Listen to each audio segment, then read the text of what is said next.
What's up, legend in the making? I'm genuinely pumped that you're here watching this. Hit that subscribe button and join the Cool Kids Club. Membership is free, benefits are endless.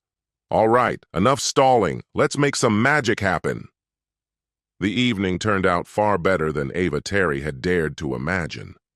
In South Beach, Miami, she and her companion had orchestrated a dinner that felt effortless, yet elegant.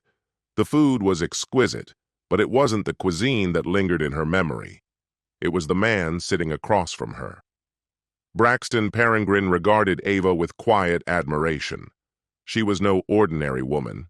At 45, she carried herself with the poise of someone accustomed to both power and admiration. Ava helmed her family's perfume empire, a brand that thrived on her name and her face. Braxton, on the other hand, was just beginning his career, a 24-year-old accountant freshly hired by the firm. Ava had singled him out months earlier, the way she sometimes did when craving something, or someone, new. It was a familiar ritual, choosing a distraction from the monotony of her marriage. Her husband, Martin, the company's CFO, was dependable and steady, qualities she had once mistaken for charm. 2 years into their union, she found herself restless, though she wouldn't admit it aloud.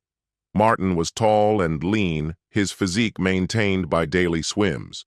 On paper, he had everything: financial acumen, good looks, a calm demeanor. In private, she respected him and even felt pride in calling him her husband among close friends. Yet for public appearances and the charisma required to sell perfume as more than just fragrance, Martin lacked the flair she embodied. He was designed for the background, not the spotlight. Perhaps that was why she'd chosen him in the first place: stability over fire. Ava did love him, in her own way.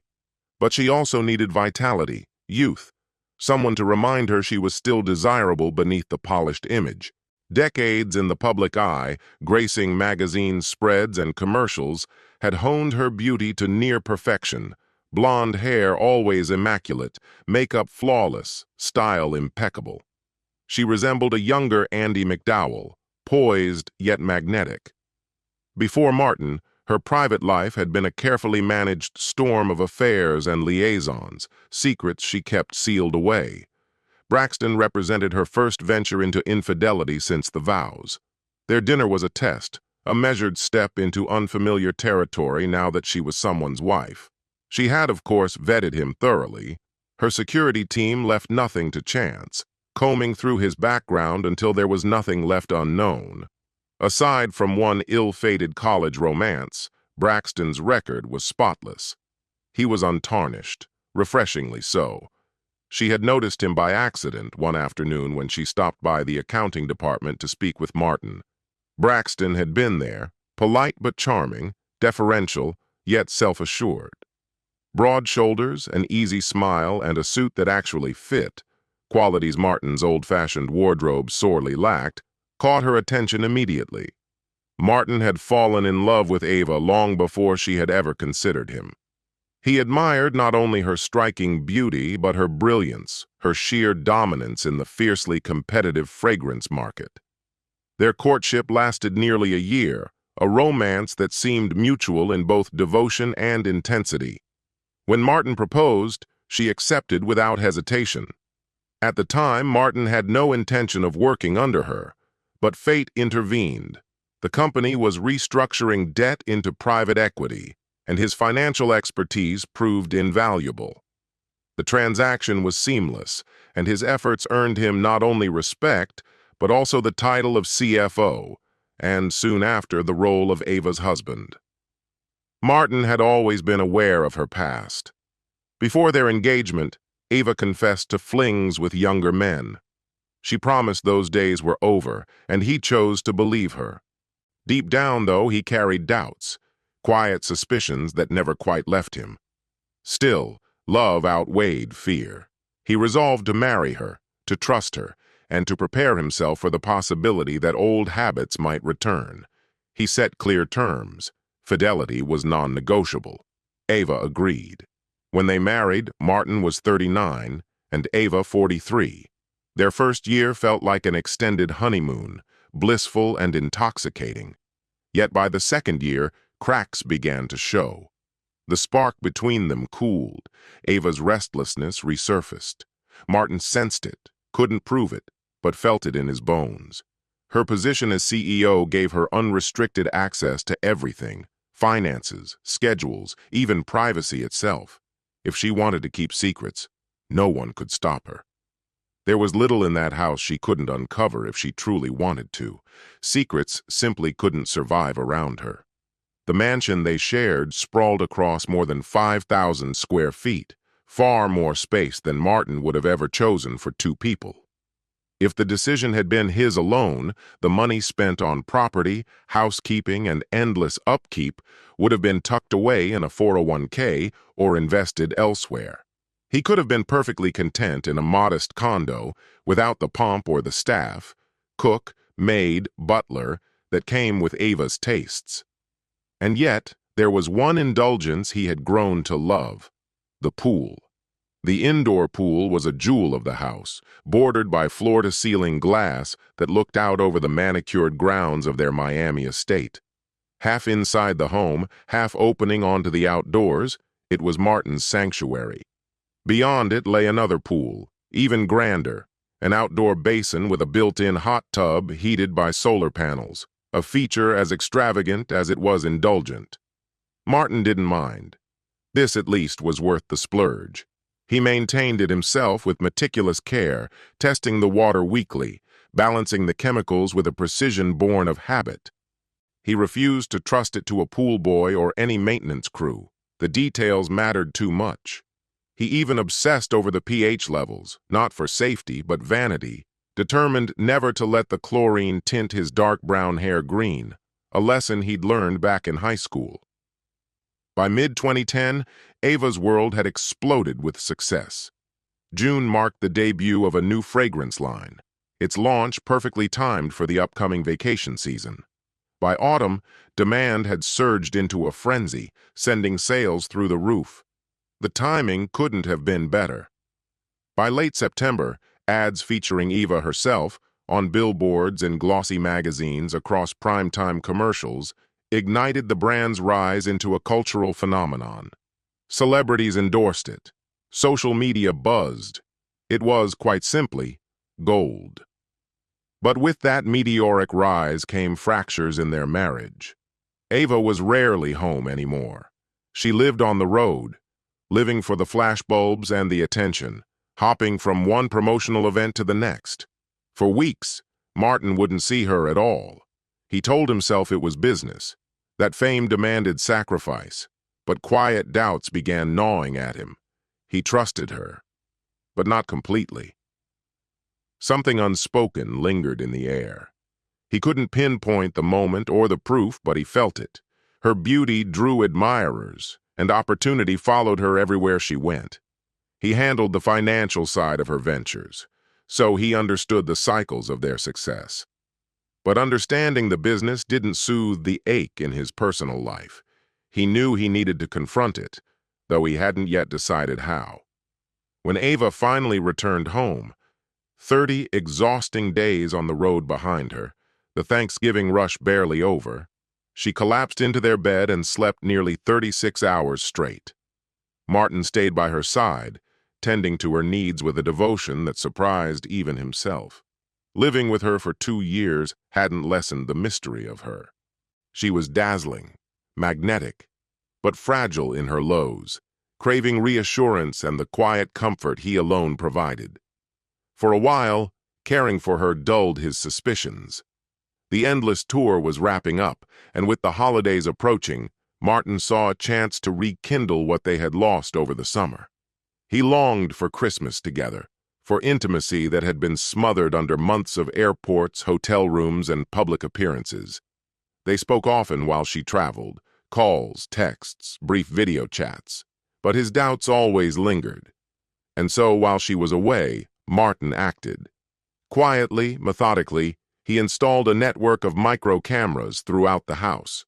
Their locations were nearly invisible even to him. Only by reviewing the recordings could he see where they had been placed. The technology was advanced enough to track movement, zoom, and refocus on its own, leaving no blind spots. One night, after testing the system, Martin caught his own reflection walking in through the front door, fly half unzipped, and winced in embarrassment. Still, he couldn't deny the thrill. The cameras captured everything, crystal clear video paired with pristine audio. Together, they formed a security net more precise than anything money could buy. Martin had always believed Ava's indiscretions, if they existed, happened on the road.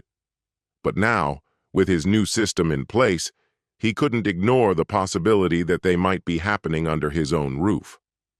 Martin's decision to monitor the house was his first cautious attempt to uncover what Ava might be doing in his absence, or at least confirm whether her indiscretions were happening elsewhere.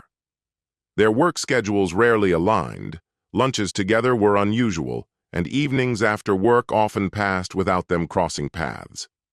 This made it entirely possible for Ava to slip away during the day, returning home for a secret rendezvous without raising suspicion. The house itself was meticulously wired. Every room held a 3-camera surveillance system, each equipped with an independent battery to continue recording even during power outages. The feed streamed directly to a secure computer over the internet. Each camera contained its own memory card, capable of storing a full day's worth of video and audio.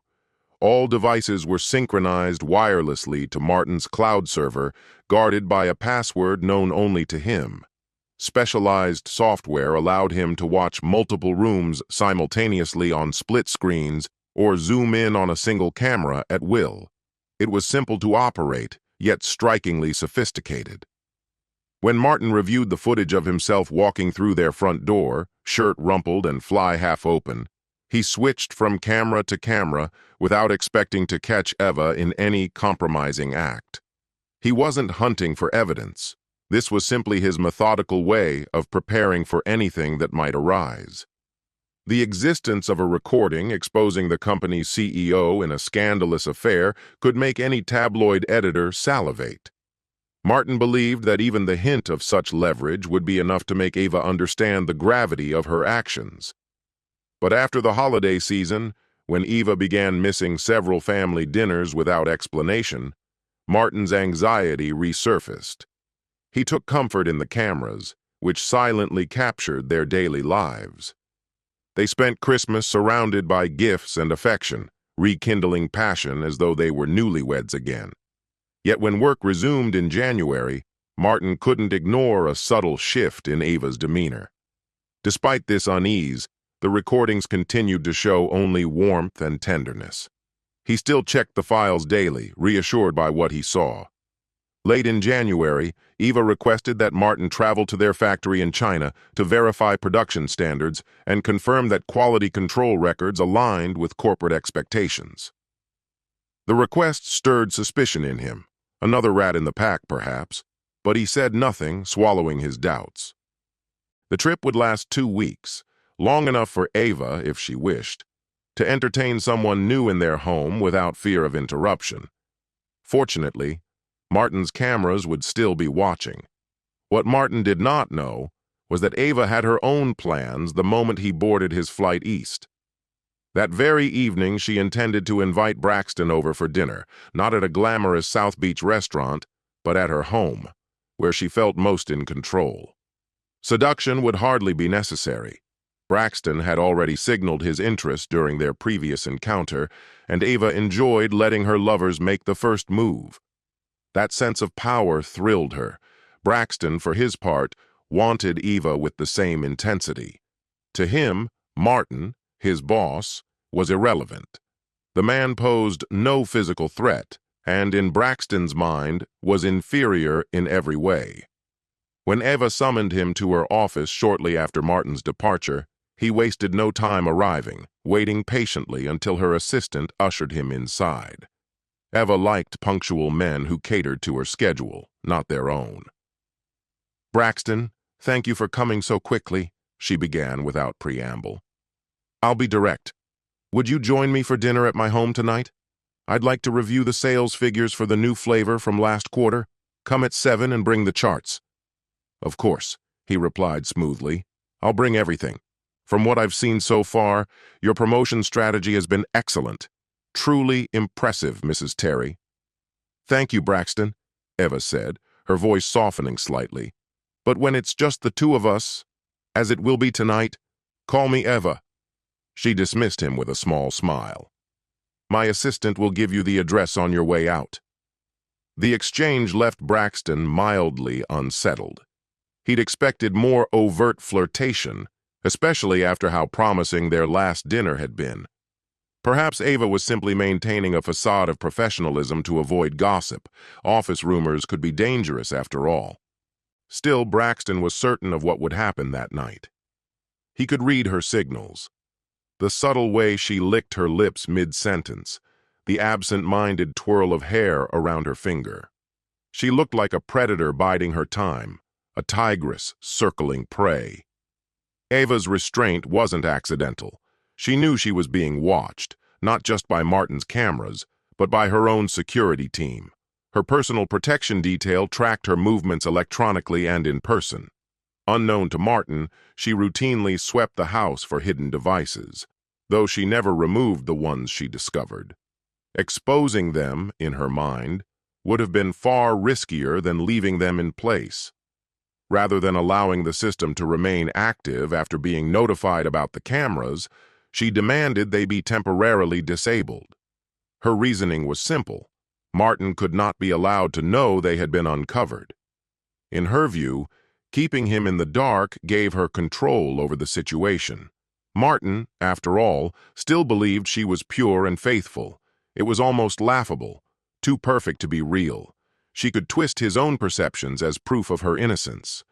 There was no way Martin would suspect a thing.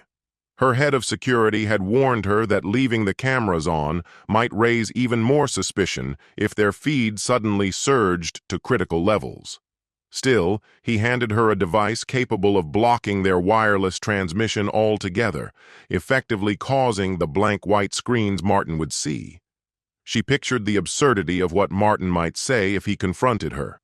"Honey, I know you're cheating, but my cameras failed, so I have no proof." The thought sent her into cruel laughter. Without hesitation, she ordered the jammer to be installed. By 4:30 in the afternoon, Ava was home and soaking in the bathtub with a glass of chilled Chardonnay in hand. The gentle pressure of the jets, the warmth of the water, and the surrounding bubbles lulled her into a euphoric calm. An hour later, she rose, wrapped herself in a robe, and stepped out completely at ease. Dinner had already been arranged by the cook earlier that day, and Ava was determined that every detail would unfold exactly as she planned. Besides, her glass was nearly empty and she needed more wine. Though she could have summoned the butler, she preferred to fetch it herself. "Martha, I hope everything is ready for tonight's dinner," Ava called as she entered the kitchen. In the next room, the dining table awaited, set elegantly for two, candlelight flickering just as she'd instructed. The silverware was aligned with meticulous precision. The menu featured lobster bisque, a crisp wedge salad scattered with blue cheese crumbles, and baked chili sea bass accompanied by almond-seasoned string beans. It was among her most cherished meals. The citrusy hint of lemon and rosemary in the fish paired flawlessly with the vintage wine she had chosen. Martha briefed her on the kitchen preparations. Everything was staged perfectly, and Eva would only need to heat the ovens and burners at the proper time to ensure the meal was exquisite. Confident, Eva imagined Braxton wouldn't object to helping her serve a few dishes between sips of wine. A sly smile curled her lips. She was in a wicked mood tonight. At 6:15 p.m., she retreated to her bedroom to change for the evening.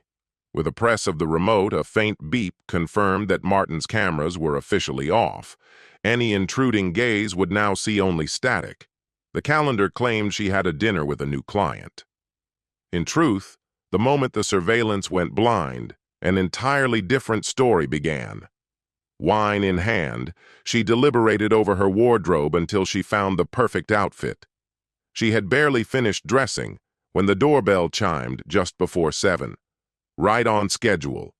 The cook and butler, per her explicit orders, were long gone.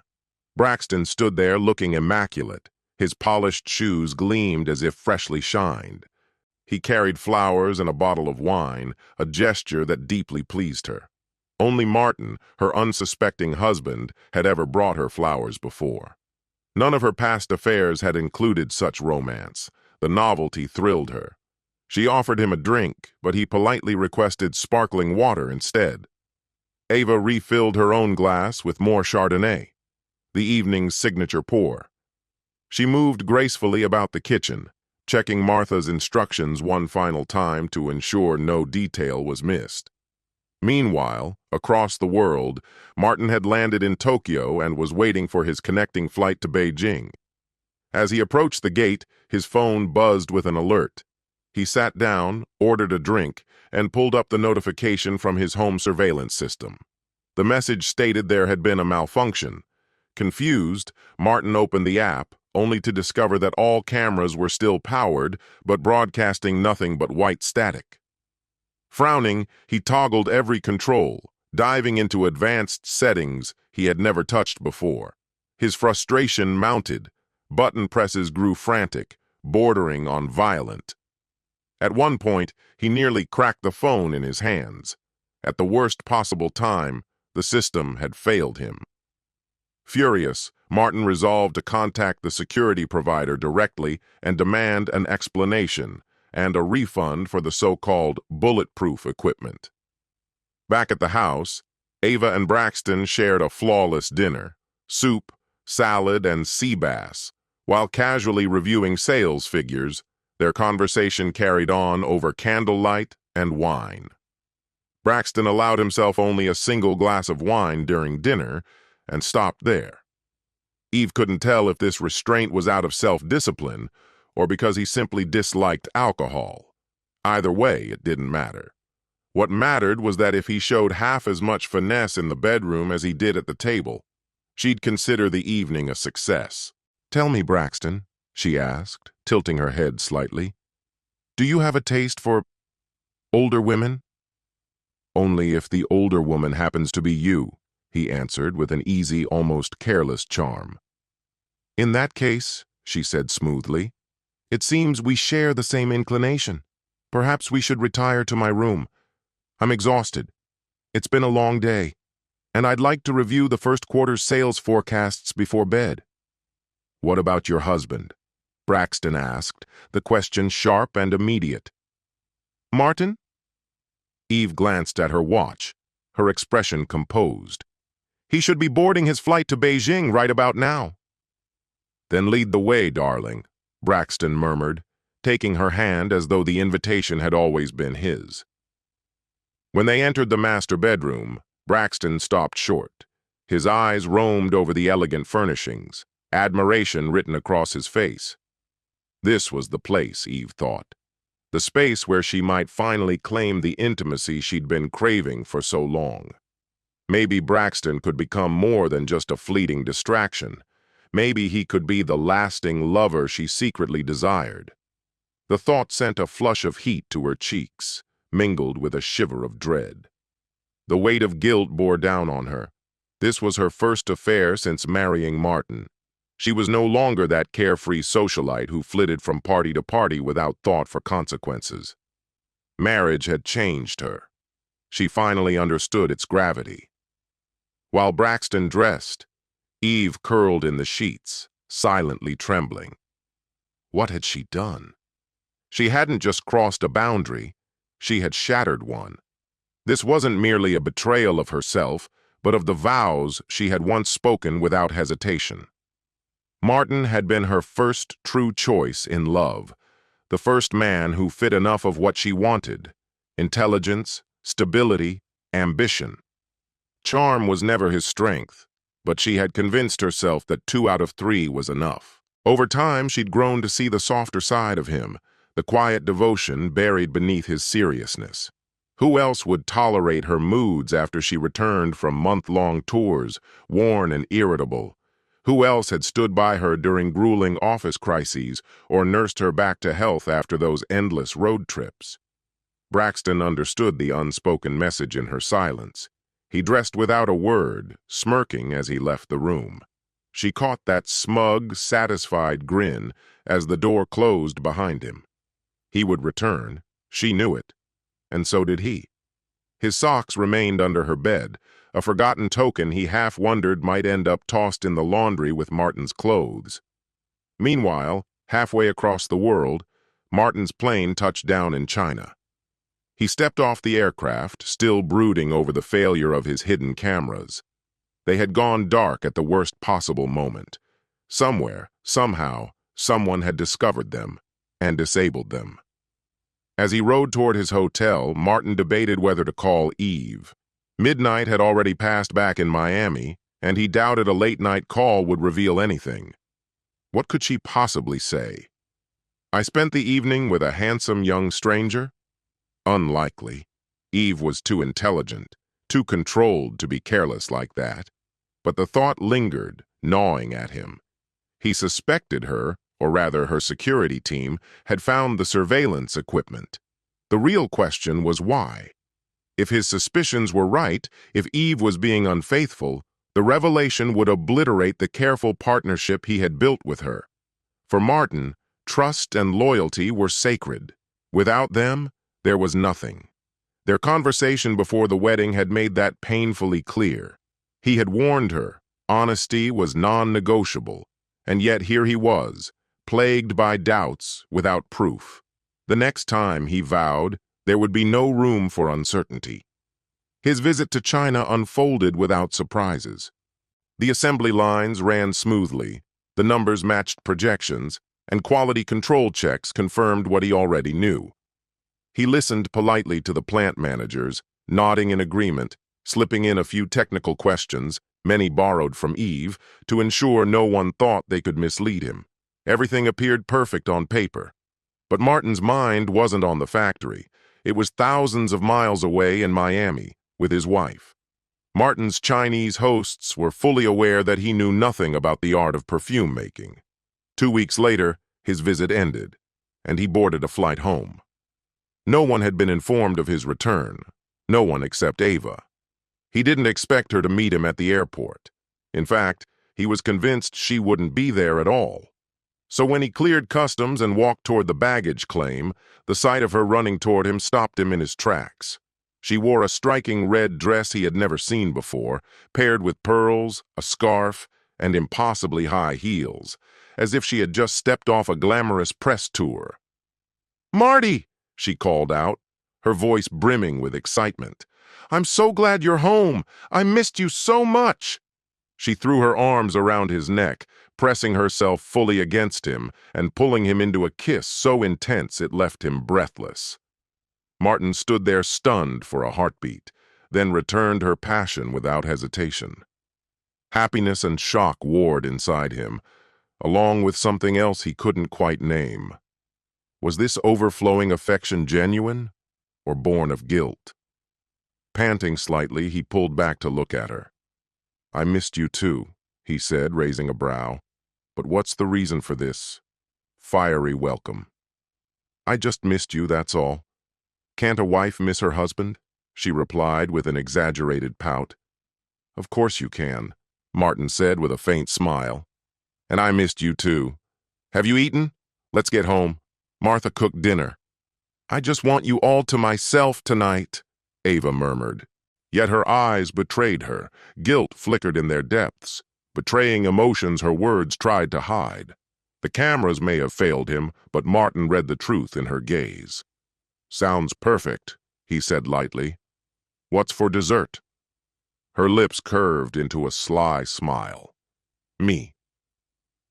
Next chapter. The weekend blurred into an intimate haze. Martin and Ava spent nearly every moment together in bed, eating, laughing, rediscovering each other as though on a second honeymoon. By Monday morning, reality returned. Both prepared to dive back into work. Yet Ava carried something new in her heart, a deep, lingering warmth she had never felt with Braxton. In Martin's arms, she had felt desired, safe, and truly cherished. Their closeness over the past 2 days had revealed the depth of his devotion to her. and by comparison the cold, utilitarian way Braxton had treated her the previous weekend, as if she were nothing more than a disposable tool. The thought of that contrast stung, and for a fleeting moment she wondered if it exposed her own faults. But she quickly pushed it aside.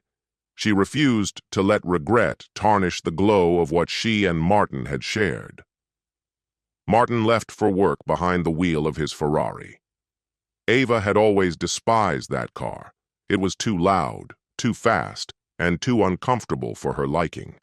Normally, Martin drove his Tesla, but since the Ferrari had sat idle for 2 weeks, he decided it needed to be taken out and cleared of cobwebs, as he liked to say. Ava, unwilling to ride with him, ordered a car service to take her to work. The arrangement suited her fine. She wanted the quiet time to catch up on emails she'd ignored all weekend while showering Martin with affection. To her relief, he had shown no signs of suspicion. He hadn't mentioned Braxton's multiple visits, or the nights Braxton had spent in their home, while Martin was away. Everything seemed normal.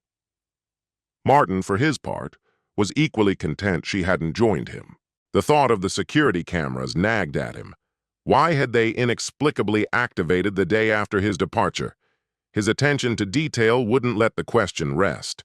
On his drive, he called the security company. Since they already had a key from the system's initial installation, he authorized them to inspect the property. With the house empty, Mondays were days off for their household staff, there would be no interruptions. By late morning, the technician delivered his report. The cameras themselves were functioning exactly as designed, but in the course of his sweep, he discovered something unusual. An unfamiliar electronic device had been installed in the home. It featured repeaters and hadn't been part of the original system at all. No one could identify the strange devices, but the consensus was that they were some kind of interference disrupting the surveillance feed. Martin didn't need anyone to explain. The realization struck him instantly. Ava's security team must have discovered the hidden cameras and had them shut down. A sharp, cold ache tightened in Martin's chest. The implications were clear. If Ava knew about the cameras, then she must have something to hide. The conclusion became unavoidable. Ava was unfaithful, and she was doing it right under his roof. There was no other reasonable explanation. If she had confronted him about why the cameras were there, he would have told her plainly. They were for their safety. But she hadn't asked.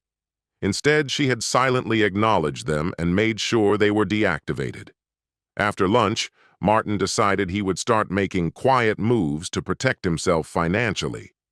Meanwhile, Ava had instructed her personal assistant to schedule a private meeting with Braxton at the office for 10 a.m.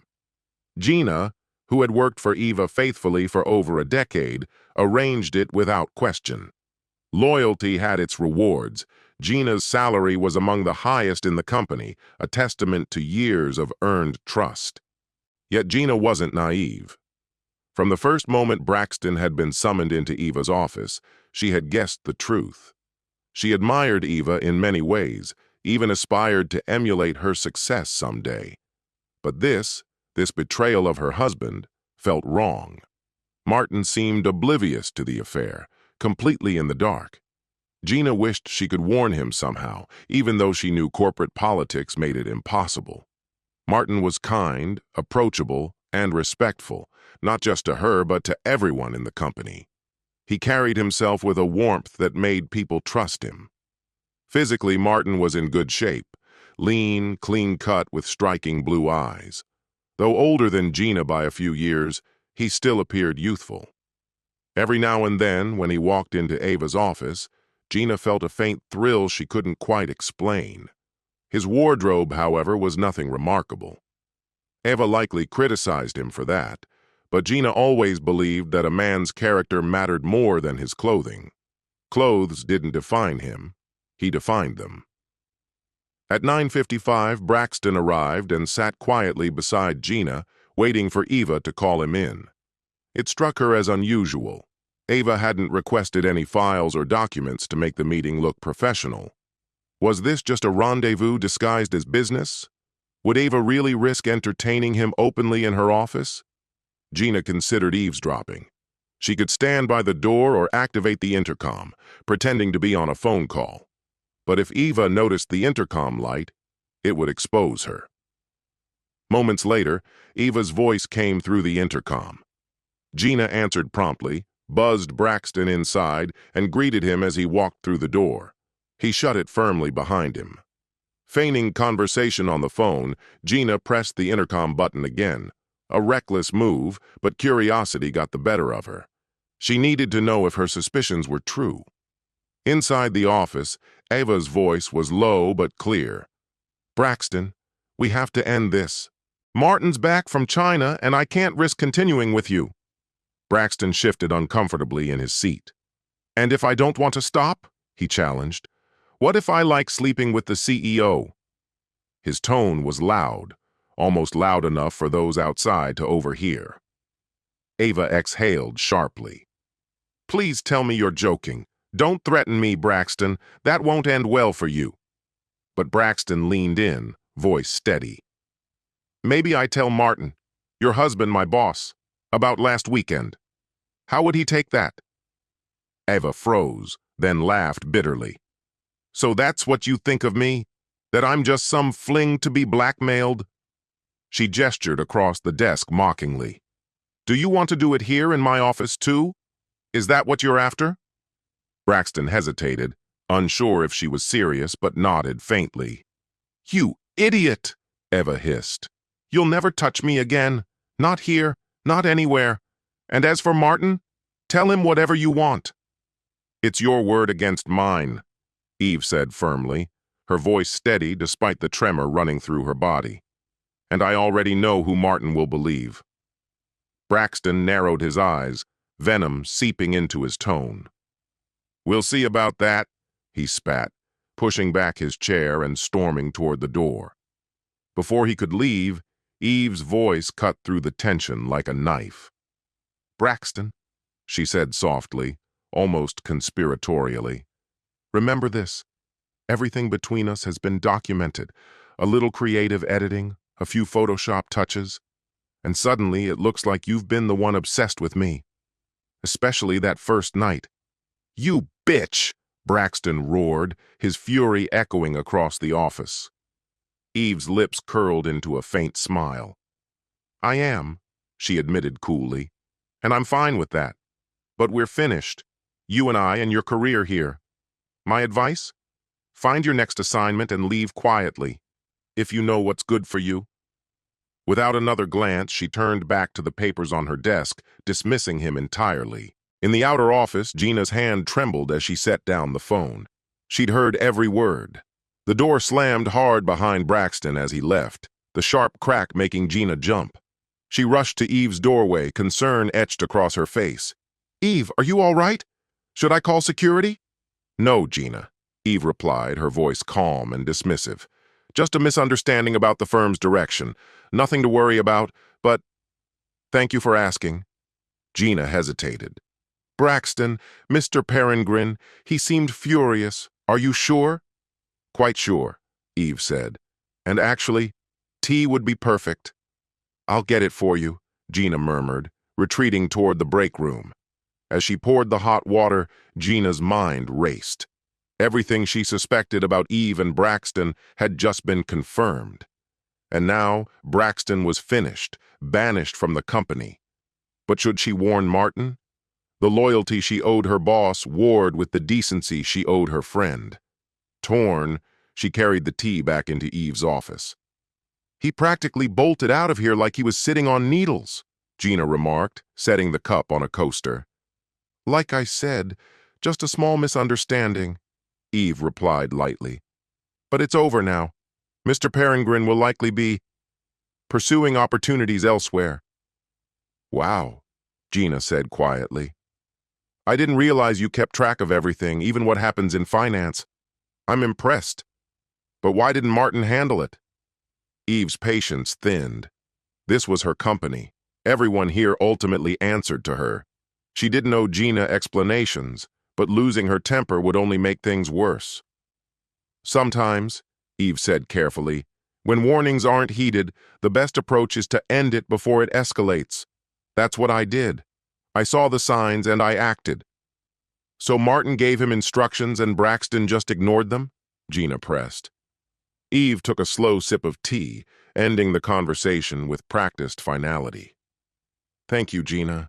Please send Michelle in at 11 sharp. Dismissed, Gina left the office gracefully, though inside she seethed. How dare Eve treat a good man like Martin so callously? It wasn't right. Back at her desk, Gina picked up the phone and dialed Martin, her voice barely above a whisper. Hi, Martin. It's Gina. Can you meet me for lunch at 12:30? It's important. Tres Amigos on 3rd Street? Martin asked. 12:30? Yes, she replied. Thank you. I know it's short notice. No problem, he said warmly. I'll see you then. By 12:30, Martin was already waiting in a secluded booth at the back of the restaurant when Gina arrived. He waved her over, and they both quickly ordered from the short menu, settling on a shared chicken fajita for two. As soon as the waitress left, Martin leaned forward, curiosity written across his face. All right, Gina. What's so urgent? Gina took a long sip of her iced tea, steadying herself. Martin was handsome, more than handsome. But he was also married. She shoved the thought aside. You might think less of me after this, she admitted softly. But I respect you too much not to tell you. Martin's expression shifted, wary now. Gina, you've been loyal to Sasha longer than I've even been here. I've always believed you had the company's best interests at heart. I could never think any less of you, not as a colleague, not as someone who has earned their own respect. That assurance seemed to settle Gina's nerves. She exhaled, straightened her shoulders, and forced herself to speak with composure. Martin, I need to tell you what happened this morning with Braxton Peregrine, she began. I think Ava is, or was, having an affair with him. I overheard them talking earlier today. From what I gathered, she was breaking things off, saying that now you've returned from China, she couldn't risk you finding out. Martin's face went pale. It was as if every dark suspicion he'd carried in silence had just been confirmed. He lifted his glass of iced tea, drank deeply, and stared blankly at the tabletop. The lack of visible reaction struck Gina. He wasn't shouting. He wasn't crying. He wasn't even asking questions. And then it hit her. Maybe he already knew. Before she could say anything more, their lunch arrived. The server set down a sizzling cast-iron skillet of chicken fajitas for two and slipped away without a word. The faint crackle of the food was the only sound between them. Martin finally looked up, meeting her eyes directly. Thank you, he said quietly. Gina blinked. Thank you? Martin, what is wrong with you? I just told you your wife is cheating on you. Shouldn't you be furious? Shouldn't you want to confront her? Or him? Or both? Her voice grew sharper with every question. Martin didn't flinch. Gina, how long have you been working for Sasha? She frowned, thrown off by the question. It'll be 11 years in December. Why does that matter? Her voice softened at the end, curiosity overtaking anger. Just hear me out, Martin said calmly. And how long have you been with Eva? 10 years. I've always been with her, Gina answered. Where is this going, Martin? I just dropped a bomb on you about your wife, and you're asking about my employment history. In all those years, Martin continued evenly, you've seen Ava entertain plenty of younger men, haven't you? Yes, Gina admitted hesitantly, still not understanding his point. So why does this situation feel different to you? Martin pressed. Gina faltered. I guess I never thought about it that way. I assumed you didn't care about Eva's affairs. Maybe I overreacted. No, Gina, Martin said, his voice firm but controlled. You didn't overstep. And let me make one thing clear. I never would have tolerated Ava taking lovers. That's the difference. Difference? Yes, because I'm married to her. His tone hardened, almost icy. I'm married to a woman who can't seem to stop sleeping with other men. And for the record, I don't care about Eva's affairs, never have. And Ava knows that. Gina winced slightly. That's probably more than I wanted to know. But I think I'm starting to understand your angle. Do you believe she feels guilty? She does, Martin said flatly, and she feels exposed, vulnerable. So, what are you going to do? Gina asked quietly. For today?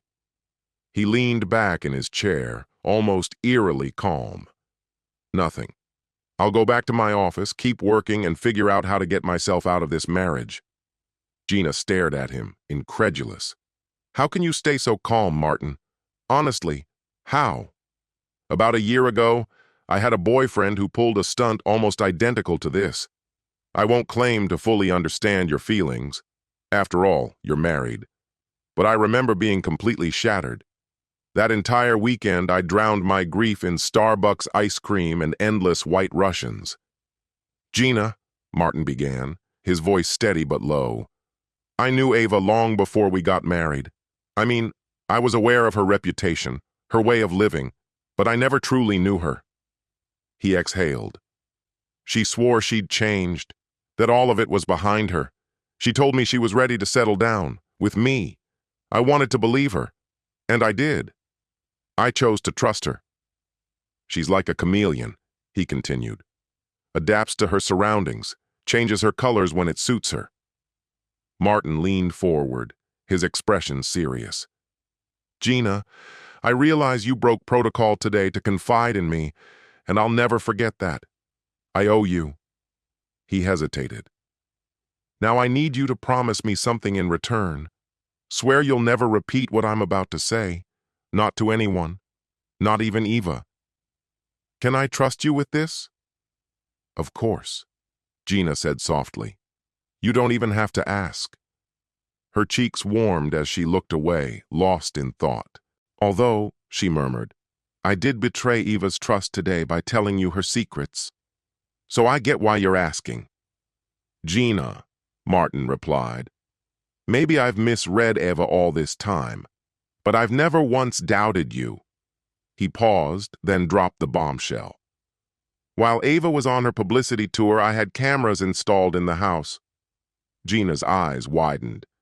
You spied on her? Why?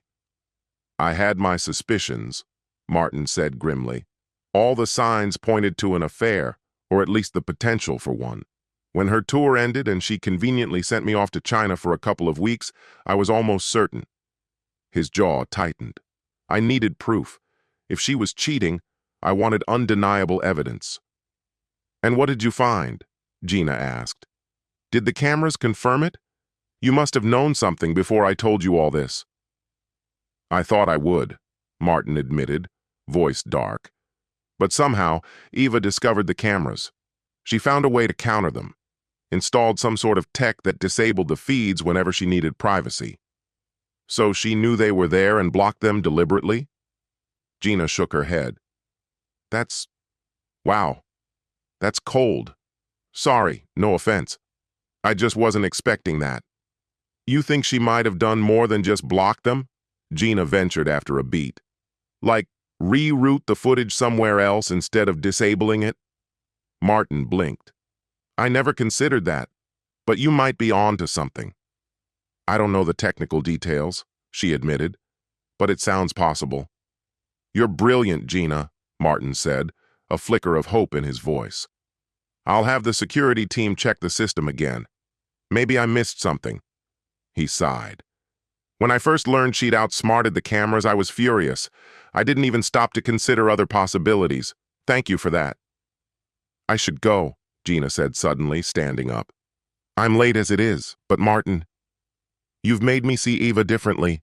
I can't believe how far she went to deceive you. I'm not exactly a saint, she added quietly, but I can't stand watching her take advantage of someone as good as you. You deserve better. I'll take what we talked about to my grave, Gina promised, and with that, she left. Martin remained seated, slowly finishing another glass of iced tea before settling the bill. He wasn't eager to return to the office. Deep down, he knew Eva was already gone, lost to yet another of her young flings. Even if she'd ended things with the latest one, she'd always see herself as untouchable, always believe she could get away with it. She might lay low for a while to keep up appearances, but sooner or later, she'd return to her old ways. The fact that she'd managed to keep the affair hidden, even from the cameras, was proof enough of that. When Martin finally returned to the office, the first thing he did was check his voicemail. Eva broke the news to him. Braxton Perengrin was no longer part of Sasha's team. The directive was clear. Martin had to arrange his termination package in coordination with human resources. No justification was supplied, which meant Martin would have to fabricate one. Under the circumstances, finding a convincing excuse would hardly be difficult. He mused bitterly to himself. Surely there was some checkbox for this on the paperwork, entertaining the boss's wife. That's what this really was, wasn't it? When the clock struck 5, Martin summoned Braxton into his office. His voice was steady, rehearsed. "Braxton, I've been made aware that you've been falsifying expense reports. This company has zero tolerance for theft. Effective immediately, you're terminated. Please collect your belongings and exit the building within 10 minutes. Security will ensure you take only personal property." Braxton sneered. "You pathetic cuckold. You just do whatever your wife orders you to do." Martin raised an eyebrow, his tone calm and even. "I'm sorry. What did you say?" "You heard me," Braxton shot back, his voice dripping with contempt. "You're nothing but a cuckold. I entertained your wife, and now you're firing me because you can't handle your own miserable marriage." Martin nodded, almost clinically. "You're right. I'm following her orders. She's my superior, and I appreciate your confession that you entertained Eve. I hope it was worth it." "You're spineless," Braxton spat. "A worthless coward. I've taken your wife to places you couldn't even imagine. What does that make you as a man?" His words were laced with bravado, but he clung to them as if they could still give him power over Martin, or Eve. "That may be true," Martin replied, unfazed. "We'll never really know. What we do know is this. You're being terminated with extreme prejudice. No references, no chance of re-employment in this field. When someone in accounting gets accused of embezzlement, it destroys them. It taints everything. The audits, the books, the reputation. You're done." Braxton scoffed, though the fire in his tone was weakening. "Is that it? Some bogus charge of fraud?" Martin leaned forward, voice low and deliberate. "That, and your admission of an affair with a senior board member, my wife. I'd say that's more than enough." "Don't you even care about her, you bastard?" Braxton snapped. "Not particularly," Martin answered coolly. "Do you? Did you really think you were some kind of hero for sleeping with her? That you were winning a prize I cared about?" His tone sharpened, almost mocking. "You thought you were taking something from me, didn't you?"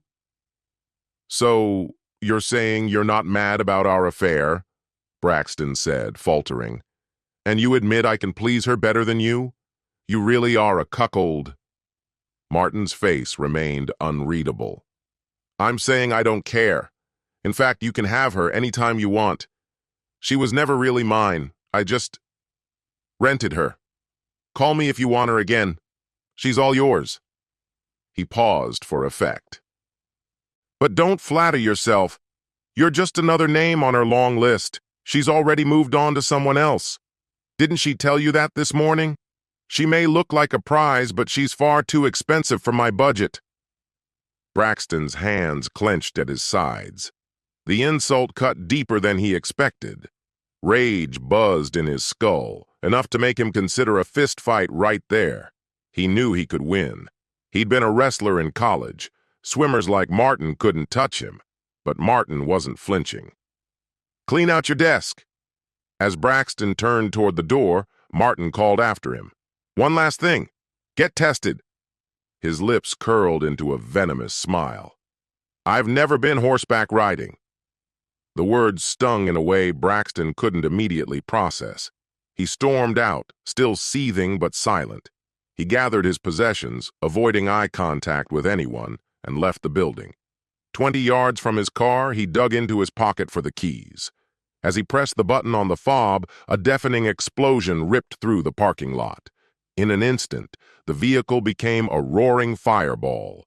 The vehicle launched nearly 5 feet into the air before crashing back onto the asphalt, flames instantly consuming it from the searing heat. Even the rubber tires caught fire, shrieking as they melted. Had he been only a few feet closer, he realized grimly, the blast would have killed him outright. In that moment, he couldn't deny it. He must have chosen the wrong woman to charm, and in doing so, earned the fury of her powerful husband. Chapter 2. The weekend unfolded in silence between Ava and Martin, a strained calm neither dared to break.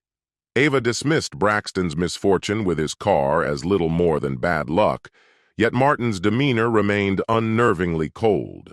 On Saturday, she tried to reach him emotionally, only to be met with an icy wall. Sunday brought no relief. Martin's aloofness hardened into complete detachment. Eva sensed the truth and feared she already knew what had caused it. She chose not to stir the hornet's nest, hoping that if she let it rest, Martin might forget.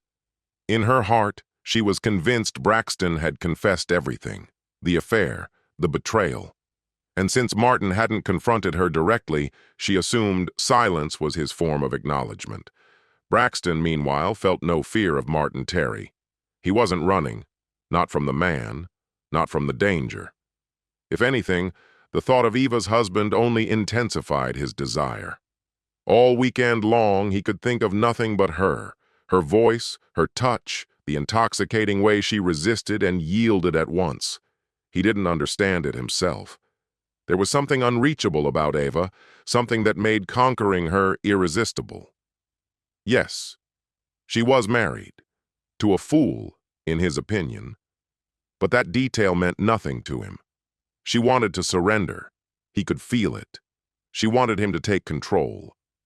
The loss of his Honda didn't bother him. The fire department had enjoyed watching it burn, and the insurance company would cover a replacement anyway. Police investigations turned up nothing, just a few charred wires near the fuel pump, an accidental arc deemed the cause of the explosion. Martin, on the other hand, was plotting, always planning, always working. This time he intended to strike with maximum precision, destroy Ava and her lover, and seize control of the company. His strategy centered on one simple tool, a mousetrap. It would not only secure his future, but preserve his sanity. All his expensive camera installations had proven worthless. But he had learned one critical truth. Eva, given time, would never stay faithful. And Martin had plenty of time. He buried himself in work, driving himself to exhaustion week after week. Eva hovered around him like a shadow, desperate for affection, but he responded with nothing more than hollow politeness. No tenderness, no warmth. Yet even his resolve began to erode. Ava's beauty was relentless, her presence unbearable. It took every shred of willpower to treat her like a stranger, to deny every instinct screaming for her. 6 grueling weeks passed, 6 weeks of emotional imprisonment, until finally, she broke. One evening, unable to bear it any longer, Eva reached for the phone. Her voice trembled with restrained urgency as she called Braxton.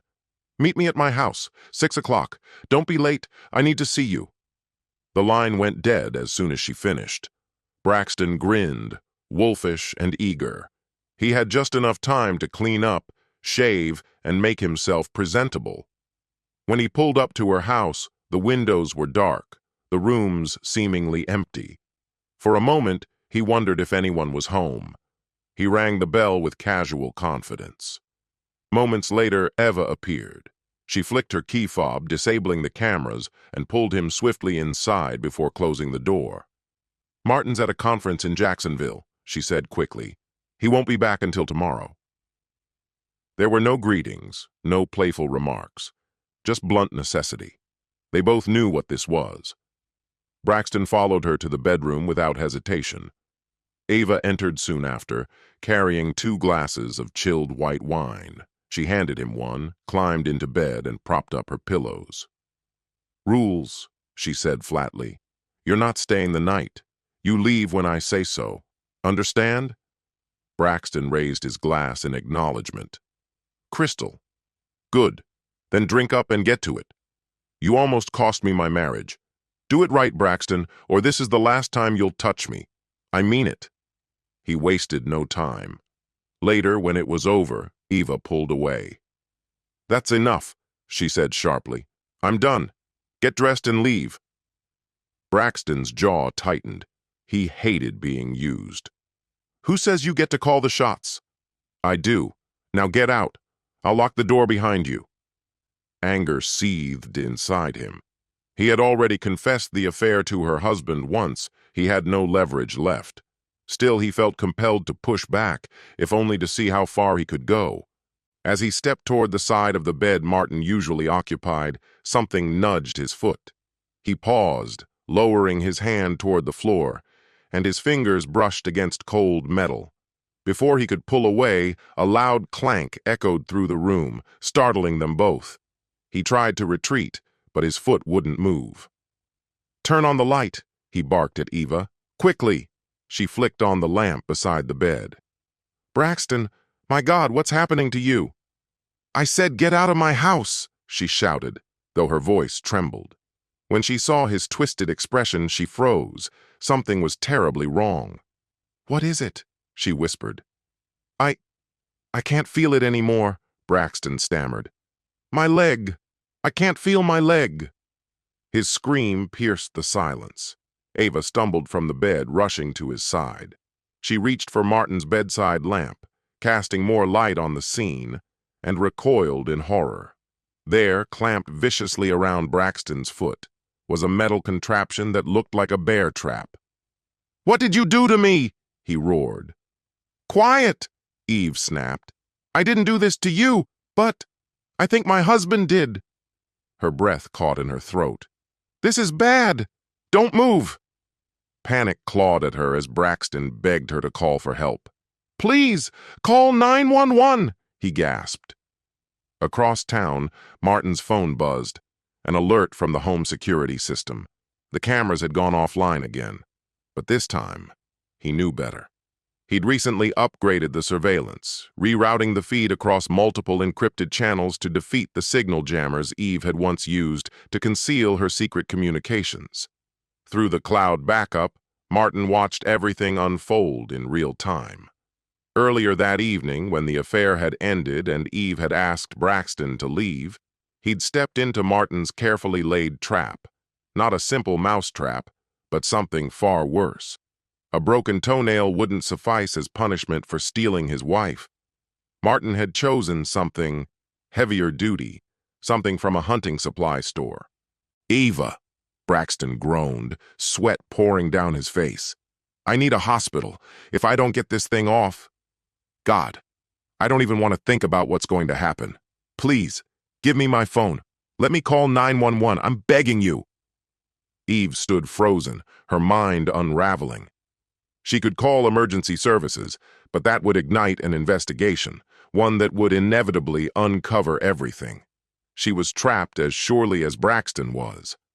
Slowly, she walked to her favorite high-backed chair and sank into it, numb.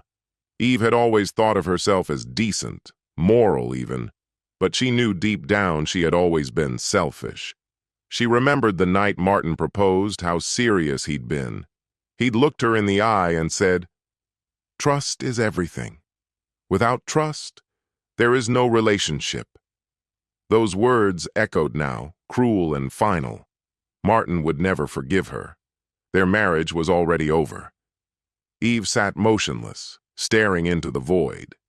She didn't even answer Braxton's pleas anymore. She knew Martin had orchestrated this. He hadn't just trapped Braxton, he'd trapped her. To save the man bleeding in front of her, she'd have to confess everything. If the affair became public, the board at Sashi would never trust her again. Her career could implode. On the other side of the screen, Martin continued watching in silence. He knew his marriage had disintegrated beyond repair. The bear trap might land him in legal trouble, sure, but Eve wouldn't dare expose him without exposing herself. Braxton's face was pale. He was slipping fast. Martin debated calling Eve, urging her to do the right thing, but stopped himself. He wanted her to stew in it, to make her own choice. From the hotel bathroom, Martin heard the muffled hum of a hairdryer. Gina must have finished her shower. He was about to switch feeds when the image froze him. On the screen, Eve walked to the closet and pulled out a handgun. Martin knew it well. She kept it for self-defense and practiced at the range several times a year. She was a good shot. Eve raised the gun. For a heartbeat, she hesitated, then leveled it at Braxton. Maybe, she thought, it would be a mercy. At the very last instant, Braxton lifted his gaze and met her icy, emotionless stare, watching flashes of his past flicker through his mind. The gun went off, but the bullet tore into Martin's pillow instead of him. Martin, perched on the side of the bed, froze in horror as he turned toward Braxton. Miraculously, Braxton appeared untouched. Seconds dragged by in heavy silence before Gina stepped into the room, just as Martin quietly closed his iPad. "My love," she said softly, "remember when I told you that you could handle Sasha even with your eyes shut?" "I remember," he answered, "but I assumed you were just saying that to flatter me." "I was convinced you didn't mean it," he continued, "even when you insisted you did." Gina tilted her head, her voice playful. "Oh, but I meant every word. And now," she added, "you'll finally get to prove it. It's only a matter of time." "Shall we begin?" Martin asked, almost impatient. "Only if you swear you'll never go back to your cheating wife," she replied instantly. "I don't like to share." "Don't worry," Martin said with a faint smile. "I've been faithful to you since the moment we became us. Besides, I suspect she'll be occupied for the next 20 or 30 years. Epilogue. The echo of the gunshot carried into the night, prompting concerned neighbors of Martin and Eva to call the authorities. Police units arrived in full tactical formation, expecting to confront an armed intruder. What confused them most was why no security alerts had gone out earlier. Every camera feed from the house was tied directly to the monitoring service. Any forced entry should have triggered an immediate alarm and a police dispatch. When officers entered the house, they stumbled into a scene that looked torn from a nightmare. On the bed lay a woman in a bathrobe, motionless, a handgun clutched in her right hand. Beside her, a man sat dazed, the pillow on the opposite side of the bed pierced clean through by a single bullet. Unsure of the extent of the injuries, officers immediately radioed for paramedics and firefighters. Once the rest of the rooms were secured, emergency crews rushed in to tend to the victims. Eva was found physically unharmed but unable to utter a single word. Police tried questioning her, but paramedics insisted she be transported to the hospital. The man, whose identity was still unknown at the time, had his leg trapped in a steel bear trap. Firefighters pried the jaws open with hydraulic tools to free him. Braxton survived the ordeal, though the trauma was evident. By the next morning, Eva's physical condition had stabilized, but her silence persisted. Her mental state fractured. She remained mute through questioning.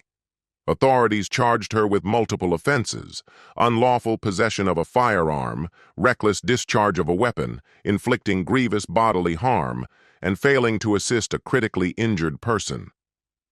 Deemed mentally unfit to stand trial, Eva was committed to a psychiatric facility where she would spend the remainder of her life.